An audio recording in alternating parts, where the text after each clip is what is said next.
ನಮಸ್ಕಾರ ಸ್ನೇಹಿತರೆ. ಇಂದಿನ ವಿಡಿಯೋದಲ್ಲಿ ಅತ್ಯಂತ ಪವಿತ್ರವಾದ ವರಮಹಾಲಕ್ಷ್ಮಿ ವ್ರತದ ಬಗ್ಗೆ ಸಂಪೂರ್ಣ ಮಾಹಿತಿಯನ್ನು ತಿಳಿಯೋಣ. ಯಾರು ಈ ವರಮಹಾಲಕ್ಷ್ಮಿ? ಏಕೆ ಈ ವ್ರತವನ್ನು ಮಾಡಬೇಕು? ಯಾರು ಮಾಡಬೇಕು? ಹೇಗೆ ಆಚರಿಸಬೇಕು? ಈ ವ್ರತದ ಹಿಂದಿರುವ ಅದ್ಭುತ ವ್ರತಕಥೆಯಾದರೂ ಏನು? ಈ ವ್ರತವನ್ನು ಆಚರಿಸೋದ್ರಿಂದ ದೊರೆಯುವ ಪ್ರಯೋಜನವೇನು? ಈ ಎಲ್ಲ ವಿಷಯವನ್ನು ಈ ವಿಡಿಯೋದಲ್ಲಿ ಸಂಪೂರ್ಣವಾಗಿ ತಿಳಿಯೋಣ. ವರಮಹಾಲಕ್ಷ್ಮಿ ಅಂದರೆ ವರಗಳನ್ನು ನೀಡುವ ಮಹಾಲಕ್ಷ್ಮಿ.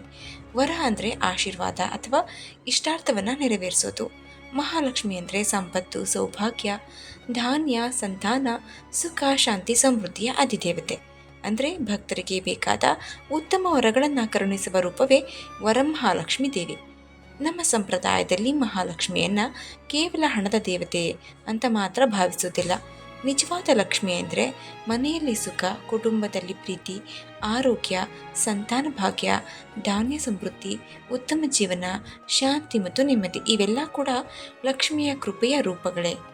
ಸ್ನೇಹಿತರೆ, ಸಾಮಾನ್ಯವಾಗಿ ಶ್ರಾವಣ ಮಾಸದ ಶುಕ್ರವಾರ, ವಿಶೇಷವಾಗಿ ಶ್ರಾವಣ ಪೂರ್ಣಿಮೆಗೆ ಮುಂಚಿನ ಶುಕ್ರವಾರ ವರಮಹಾಲಕ್ಷ್ಮಿ ವ್ರತವನ್ನು ಆಚರಣೆ ಮಾಡ್ತೀವಿ. ಪ್ರದೇಶ ಮತ್ತು ಕುಟುಂಬದ ಸಂಪ್ರದಾಯಕ್ಕೆ ಅನುಗುಣವಾಗಿ ಆಚರಣೆಯ ವಿಧಾನದಲ್ಲಿ ವ್ಯತ್ಯಾಸ ಇರುತ್ತೆ. ಆದ್ದರಿಂದ ನಿಮ್ಮ ಮನೆಯ ಹಿರಿಯರು ಕುಟುಂಬದ ಸಂಪ್ರದಾಯವನ್ನು ಆಚರಣೆ ಮಾಡೋದೇ ಉತ್ತಮ. ಇನ್ನು ಯಾರು ಈ ವರಮಹಾಲಕ್ಷ್ಮಿ ವ್ರತವನ್ನು ಮಾಡಬೇಕು? ಸಾಂಪ್ರದಾಯಿಕವಾಗಿ ಈ ವ್ರತವನ್ನು ಮುಖ್ಯವಾಗಿ ಮಹಿಳೆಯರು ಆಚರಿಸ್ತಾರೆ. ಅದರಲ್ಲೂ ದಂಪತಿಗಳು ಆಚರಿಸಿದ್ರೆ ತುಂಬಾನೇ ಒಳ್ಳೆಯದು. ಮಕ್ಕಳು ಕೂಡ ಆಚರಿಸಬಹುದು, ವೃದ್ಧರು ಆಚರಿಸಬಹುದು, ಹಾಗೆ ಪುರುಷರು ಕೂಡ ಈ ವ್ರತವನ್ನ ಮಾಡಬಹುದು. ತಮ್ಮ ಪತಿಯ ಆರೋಗ್ಯ, ಕುಟುಂಬದ ಸುಖ ಶಾಂತಿ, ಮಕ್ಕಳ ಕ್ಷೇಮ, ಮನೆಯ ಸಮೃದ್ಧಿಗಾಗಿ ಅನೇಕ ಮಹಿಳೆಯರು ಈ ವ್ರತವನ್ನು ಮಾಡ್ತಾರೆ. ಆದರೆ ಭಕ್ತಿಯೇ ಮುಖ್ಯವಾದ ಕಾರಣ ಕೆಲವು ಕುಟುಂಬದಲ್ಲಿ ಅವಿವಾಹಿತ ಮಹಿಳೆಯರು ಕೂಡ ಮಾಡ್ತಾರೆ.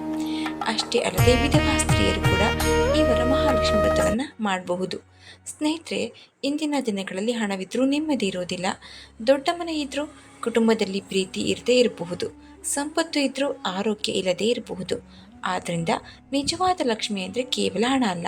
ವರಮಹಾಲಕ್ಷ್ಮಿ ದೇವಿಯನ್ನು ಪೂಜೆ ಮಾಡುವ ಮೂಲಕ ಕುಟುಂಬದಲ್ಲಿ ಪ್ರೀತಿ ಇರಲಿ, ಆರೋಗ್ಯ ಇರಲಿ, ಸುಖ ಶಾಂತಿ ಇರಲಿ, ಅನ್ನಕ್ಕೆ ಕೊರತೆ ಇರಬಾರ್ದು, ಎಲ್ಲರಿಗೂ ಒಳ್ಳೆಯದೇ ಆಗಲಿ ಅಂತ ಪ್ರಾರ್ಥನೆ ಮಾಡ್ಬೋದು. ಈ ವ್ರತ ನಮ್ಮಲ್ಲಿ ಭಕ್ತಿ, ಸಂಯಮ, ಕೃತಜ್ಞತೆ, ಕುಟುಂಬದ ಒಳಿತಿಗಾಗಿ ಪ್ರಾರ್ಥಿಸುವ ಮನೋಭಾವವನ್ನು ಬೆಳೆಸುತ್ತೆ. ಇನ್ನು ಹೇಗೆ ಮಾಡೋದು? ಸರಳವಾಗಿ ಮನೆಯ ಸ್ವಚ್ಛತೆ. ವ್ರತದ ದಿನ ಬೆಳಗ್ಗೆ ಬೇಗ ಎದ್ದು ಸ್ನಾನ ಮಾಡಿ ಮನೆ, ಪೂಜಾ ಸ್ಥಳವನ್ನು ಸ್ವಚ್ಛಗೊಳಿಸ್ಕೊಳ್ಳಿ. ಸುಂದರವಾದ ಸ್ಥಳದಲ್ಲಿ ಮಂಟಪವನ್ನು ಸಿದ್ಧಪಡಿಸಿ ರಂಗೋಲಿ ಹಾಕಿ ಹೂವು, ಮಾವಿನ ಎಲೆಗಳಿಂದ ಅಲಂಕಾರ ಮಾಡಿ ಕಲಶ ಸ್ಥಾಪನೆ ಮಾಡಿ ಪೂಜಾ ಸಂಪ್ರದಾಯದಂತೆ ಕಲಶವನ್ನು ಸ್ಥಾಪಿಸಿ. ಕಲಶದಲ್ಲಿ ನೀರು, ಅಕ್ಷತೆ, ನಾಣ್ಯ, ಮಂಗಳ ದ್ರವ್ಯಗಳನ್ನು ಹಾಕಬೇಕು. ಕಲಶದ ಮೇಲೆ ಮಾವಿನ ಎಲೆಯನ್ನು ಇರಿಸಿ ತೆಂಗಿನಕಾಯಿನ ಇಟ್ಟು ವರಮಹಾಲಕ್ಷ್ಮಿ ದೇವಿಯ ರೂಪವಾಗಿ ಅಲಂಕರಿಸಬಹುದು. ಮುಖವಾಡ ಇದ್ದರೆ ಮುಖವಾಡವನ್ನು ಹಾಕ್ಬೋದು.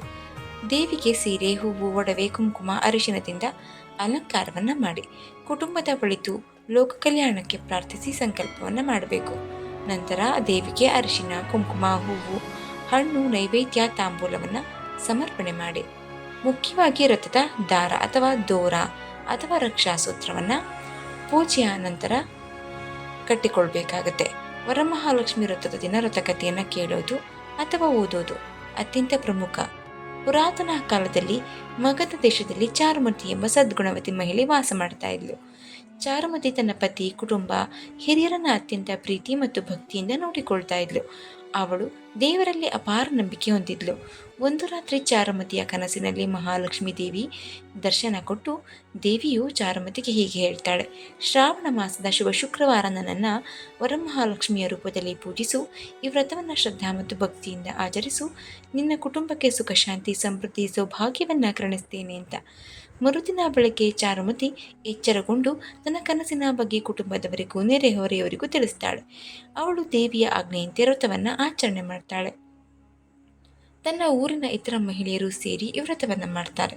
ಎಲ್ಲರೂ ಶ್ರದ್ಧಾ ಭಕ್ತಿಯಿಂದ ದೇವಿಯನ್ನು ಪೂಜಿಸ್ತಾರೆ. ಪೂಜೆಯ ನಂತರ ದೇವಿಯ ಕೃಪೆಯಿಂದ ಚಾರುಮತಿ ಇತರ ಭಕ್ತರ ಜೀವನದಲ್ಲಿ ಸುಖ, ಸಮೃದ್ಧಿ, ಮಂಗಳ ನೆಲೆಸುತ್ತೆ ಎನ್ನುವುದು ವ್ರತಕಥೆಯಿಂದ ತಿಳಿಯುತ್ತೆ. ಅಂದಿನಿಂದ ಈ ವ್ರತವನ್ನು ಭಕ್ತಿಯಿಂದ ಆಚರಿಸುವ ಸಂಪ್ರದಾಯ ಪ್ರಸಿದ್ಧಿಯಾಯಿತು. ಸ್ನೇಹಿತರೆ, ಈ ವ್ರತವನ್ನು ಆಚರಿಸೋದ್ರಿಂದ ಪ್ರಮುಖವಾಗಿ ಸುಖ ಶಾಂತಿ ನೆಲೆಸಿ ಸೌಭಾಗ್ಯ ಮತ್ತು ಮಂಗಳ ಉಂಟಾಗುತ್ತೆ.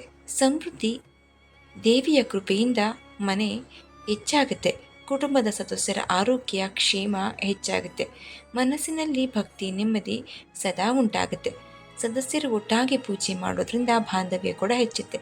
ಸ್ನೇಹಿತರೆ, ನಿಜವಾದ ಅರ್ಥ ನನಗೆ ಸಂಪತ್ತು ಸಿಗಲಿ ಅನ್ನೋದಲ್ಲ, ನಮ್ಮಲ್ಲಿರುವುದಕ್ಕೆ ಕೃತಜ್ಞರಾಗುವುದು, ದೇವರ ಮೇಲೆ ನಂಬಿಕೆ ಇರುವುದು, ಒಳಿತನ್ನೇ ಬಯಸುವುದು, ಸತ್ಯ ಧರ್ಮದ ಜೀವನ ನಡೆಸೋದು. ಇಂದು ಕೆಲವೊಮ್ಮೆ ನಾವು ಪೂಜೆಯಲ್ಲಿ ಅಲಂಕಾರ ಆಡಂಬರಕ್ಕೆ ಹೆಚ್ಚು ಮಹತ್ವವನ್ನು ನೀಡ್ತಾ ಇದ್ದೇವೆ. ಆದರೆ ದೇವಿಗೆ ಬೇಕಾಗಿರುವುದು ದುಬಾರಿ ಆಭರಣಗಳಿಗಿಂತಲೂ ನಿಜವಾದ ನಿಷ್ಕಲ್ಮಶ ಭಕ್ತಿ.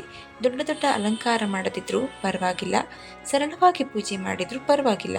ಶುದ್ಧ ಮನಸ್ಸು, ನಿಷ್ಕಲ್ಮಶ ಭಕ್ತಿ, ನಂಬಿಕೆ, ಒಂದು ಸಣ್ಣ ಪ್ರಾರ್ಥನೆ ಕೂಡ ಪ್ರಮುಖವೇ. ವರಮಹಾಲಕ್ಷ್ಮಿ ವ್ರತ ಅಂದರೆ ಕೇವಲ ಹಬ್ಬವಲ್ಲ, ಕುಟುಂಬದ ಒಳಿತಿಗೆ ದೇವಿಯ ಪಾದದಲ್ಲಿ ಮಾಡುವ ಪ್ರಾರ್ಥನೆ. ಸ್ನೇಹಿತರೆ, ನಿಮಗೆ ವರಮಹಾಲಕ್ಷ್ಮಿ ವ್ರತದ ಸಂಪೂರ್ಣ ಮಾಹಿತಿ ಇಷ್ಟವಾಗಿದ್ದರೆ ವಿಡಿಯೋವನ್ನು ಲೈಕ್ ಮಾಡಿ, ಶೇರ್ ಮಾಡಿ, ನಮ್ಮ ಚಾನಲನ್ನು ಸಬ್ಸ್ಕ್ರೈಬ್ ಮಾಡಿ. ನಿಮ್ಮ ಮನೆಯಲ್ಲಿ ವರಮಹಾಲಕ್ಷ್ಮಿ ವ್ರತ ಹೇಗೆ ಆಚರಣೆ ಮಾಡ್ತೀರಾ ಅನ್ನೋದನ್ನು ಕಮೆಂಟ್ ಮಾಡಿ. ಎಲ್ಲರಿಗೂ ವರಮಹಾಲಕ್ಷ್ಮಿ ದೇವಿ ಕೃಪೆ, ಸುಖ, ಶಾಂತಿ, ಸಮೃದ್ಧಿ ಸಿಗಲಿ. ಓಂ ಶ್ರೀ ವರಮಹಾಲಕ್ಷ್ಮಿ.